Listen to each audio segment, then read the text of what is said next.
here in Sri Lanka this week. I've met a couple of new friends here. Always like to introduce myself to the dogs rather than the humans. Wherever I go, they're a lot friendlier, aren't you? Hello, mister. Hello, how are you?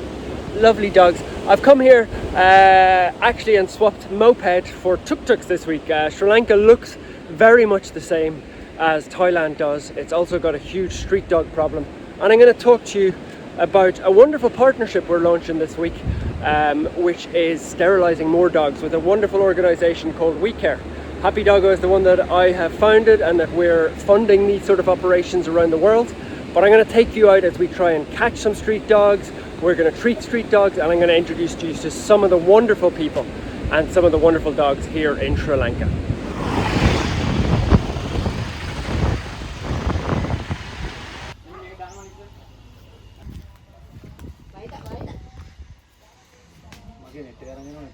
You can see that the guys have just caught the dog here in the background. This is really probably something that, you know, is hard for people who are not used to catching dogs to see, but the dog's going to be absolutely fine. They've done this 100 times, so he's been caught in the net. The muzzle didn't work; it was just too aggressive. He wanted to bite everybody, but he'll calm down in a second.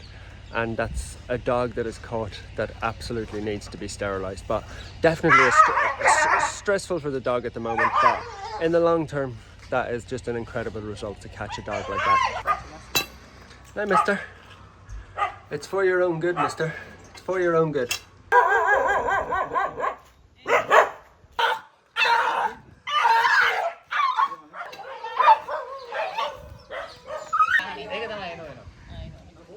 Now, the locals are really helpful here. Where they can, they'll pick up the dogs, but the vast majority of the dogs are just way too wild. So we've got 3 in the truck.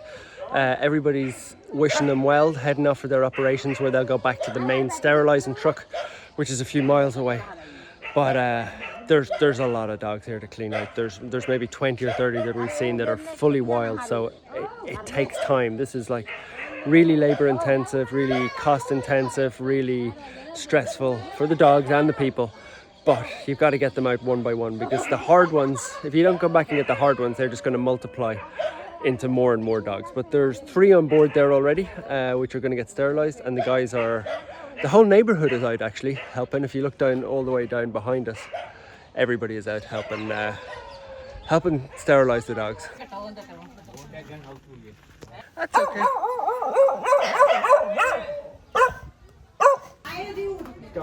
Oh. There you go. Good girl. No, that's a good one.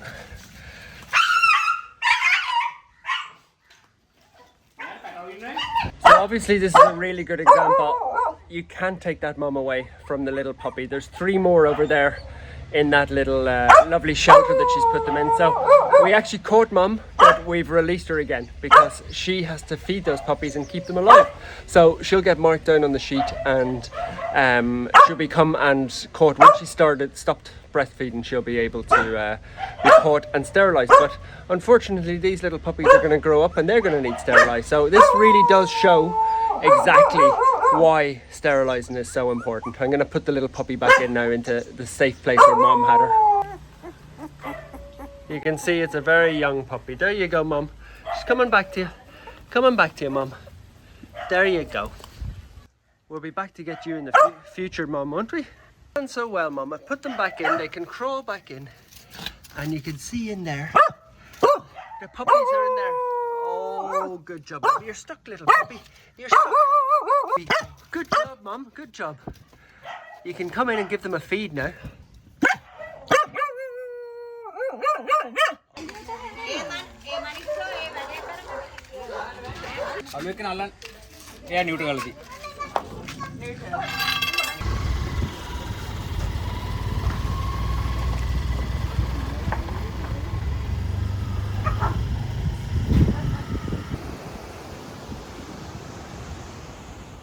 Now what I'm going to do is going to give you a quick walkthrough. You can see it's an absolutely huge operation here. I'm blown away by the excitement of it. What makes me the most excited, I know this is stupid and small and not very big in the scheme of things, but it's a little logo there. It's a little Happy Doggo logo. Myself and Lindsay did that last year. Well, mostly Lindsay, to be honest. Most people do the the actual stuff while I just take credit for it. Seeing something like that in Sri Lanka, helping the dogs, our logo and our funding just makes me really excited, to be honest, and it feels like we're changing the world, which is corny, but it is kind of true. So I'm going to give you a walk through. What happens is the dogs actually, it's free, it's completely free for everybody. So they come in, they get checked into their reception where they'll get their details taken. There's a first customer here. This is actually quiet time of the day. Things haven't started yet, really, apart from some local dogs that have been caught. If you have a look here, what I love about WECare is they have an education screen here where locals can come and learn about dogs, because that's, you know, massively important. You can see all the school children behind are getting ready for their marching band session. So I think they're watching this and looking at the truck and thinking, wow, something's going on there. So it definitely has to have an effect. Show you this side of things. You can see that this is where the dogs come in. They get caught, and there's about 20 or 30 dogs here already. So dog catchers have been out in the morning. The dogs are all really well behaved, but they come into this side to actually get prepped up. So what that means is they will get their medicines, they'll get prepped for their operations, and it's all covered and cool, and there's fans here, and it's a real sort of production system. I'm actually going to walk you through it as I go in. So first of all they get checked in, then they come in through the side, and this is a real hive of activity in here. It's quite noisy, but I'm going to show you around some of the things that are happening in here. Hello doggies. Hello doggies. Are you the well-behaved gang? I think the thing that people in the West will, you know, in more developed countries might struggle with is there's so many dogs in the cage. There's dogs behind me in nets. There's dogs getting painkillers outside. Like, these are not pets, right? That's the really hard part to understand. These are street dogs. Many of these dogs might have rabies.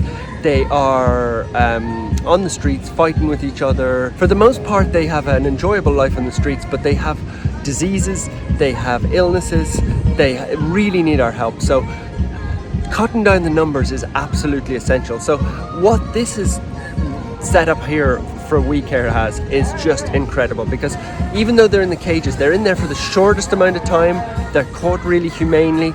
You can see that even the little dogs here kind of hang around because they're so well treated, but they go in and they get the absolute best pain care in the world and the absolute best medical care. The vets inside are Sri Lankan, they've got foreign vets, they've got managers here. So this is like a production system. This is not a vet where you go to and your dog spends the whole day there. This is really emergency care and finding solutions that are absolutely the most humane. So I'm going to show you now the operations inside, which is where the real magic happens, and the real heroes of this video are located. One way that you can help us is by hitting the subscribe button. It would be a massive help, and it really does help spread the word, not just about the mission, but about street dogs all around the world. So we're actually inside the lorry now, which is the most important part. Janie's with me, and what happens in here is like literally save so many lives, and I wanted Janie to explain really quickly why standards are so high in here and everything. I mean, all the machines and stuff, I don't know what they are, but no. Janie's going to explain that to me. So well, the standards are so high because I'm completely OCD. But obviously I am a vet by trade, so it's really important to me that we are delivering the highest standard of vet care to street dogs. We don't believe they should get second-rate care because they don't have an owner. We try to get our standards as close to kind of UK standards as possible. It is tricky sometimes when you're in the field, but like I say, we feel it's really important to deliver the highest standard of care that we possibly can to street dogs.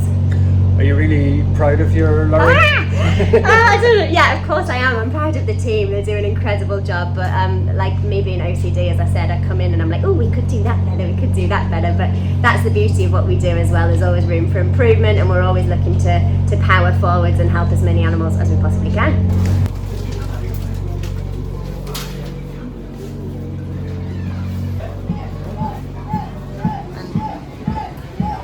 To the left.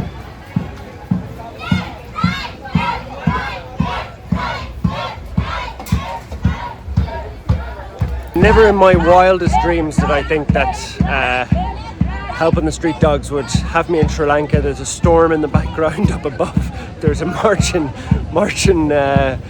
school children. It's a hive of activity here, and I love it. I love it. It's just like so exciting to be able to make a difference in a different country. So the dogs that have come here at the moment are the ones that have been caught in the morning. So the guys ride in their trucks. They were out catching dogs since about 7 o'clock in the morning.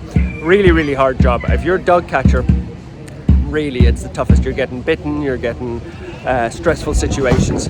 But the next wave of people will be the locals. So the educational part is where locals see this fantastic truck, see the fantastic work that everybody's doing, and they start to bring their dogs in themselves. So that's the key part of all this. Now we're actually in here in the recovery zone with the first dogs that have come in, and people often think that sterilising is just about controlling the numbers, but it's also about picking up diseases and different illnesses that the dogs have. So the guys do an unbelievable job at that. And I wanted to show you this dog who's got TVT, which is a type of cancer, and it's pretty medium case, but that will get followed up on. But if these are not treated, it can be lethal for the dog. So I'll just give you a close-up now. Now, one of the things that I get when I finish a day like today is imposter syndrome, and what that means is I come out with these statements like I want to save street dogs around the world and all that, and then I come and I see people doing work here like fully qualified vets, fully qualified professionals who have spent their whole life working on dogs, and they're talking about medicines and they're talking about procedures and stuff like that. I don't know what they're talking about. I know it's the best in class, I know it's amazing, but I'm kind of there nodding, going like, yeah, I understand that. So helping street dogs is really hard, and sometimes you get imposter syndrome. Well, I do, and I'm like, how on earth? That combined with being in Sri Lanka, which just shows you how big the problem is. Like, this is just one other fairly small island when you compare it to somewhere like India or Thailand or Africa, where there's lots of problems with street dogs. These, like Koh Samui, where I am, and Sri Lanka are two small problems, and it's going to be really, really hard to fix those two alone. Never mind Bali or other places where we're trying to do it. And then I'm out there saying that I want to fix the entire world of street dogs. So sometimes the problem seems so daunting. The only way that I can kind of keep going and maybe think it's possible is by looking at the progress in the last 1 or 2 years. Like, I started sterilising street dogs myself and catching them and putting them in a truck and taking them to the vets and doing 10 a week. This week alone, between all our partners, we'll do about 500 street dogs. So that is insane. That's insane growth. So from 1 to 500 a week. In a year's time, we should be doing 2,000 a week. So that's the only way to think about it. Is yes, I've got imposter syndrome, but you just kind of have to roll with it. That's what I'm telling myself. And one day it will happen, but it's very, very scary. But I'm so enthused. I'm here in Sri Lanka. I haven't had any time to go out and swim or do any of those nice things, but I'm like absolutely pumped seeing the stuff that we're able to fund here, the passionate people doing this similar type work. And I think, as corny as it sounds, I think we're changing the world by this huge mission to save street dogs. So back to Thailand tomorrow, but mind-blowing and very excited after my little trip to Sri Lanka. Thanks for following along, and if you can, hit the subscribe button. It does always help massively.